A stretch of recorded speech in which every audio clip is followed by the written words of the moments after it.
firstly on Syria, the civil war started, we went in there to help people who were affected by it. So we were in no way involved in it at all in terms of the conflict. In terms of Libya, we became involved once it became clear that Colonel Gaddafi was going to go around house by house shooting his own people, and Misrata was under siege. So it was primarily a humanitarian exercise to bring down someone who was basically massacring his own people. He was in government for that while. You were in government when it was Iraq, so you might as well say something. Well, I should say I was a complete opponent of the Iraq War. Some of you may know, I was opposed to low parties policy. Your party weren't together. So I don't feel the need to defend something that I disagree with. I think that's inappropriate. Well, except you are a representative of your party. Yes, but I don't. He was a Lib Dem. He was a Lib Dem.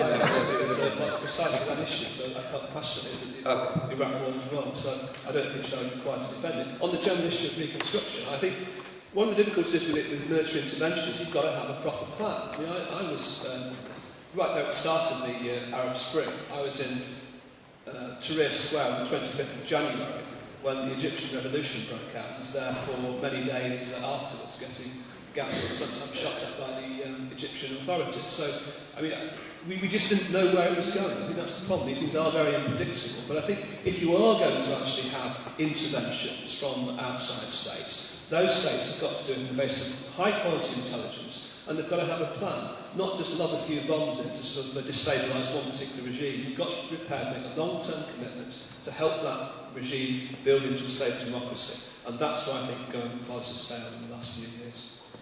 We're going to go on to the next question. Well, quickly. Yes, you are a military person.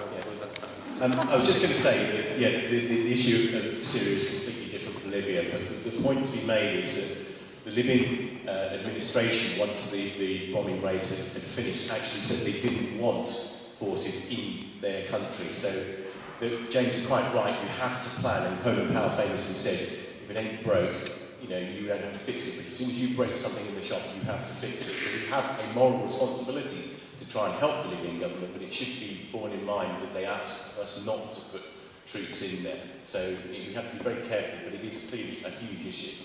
I'm going to go on to the next question because it's an important one.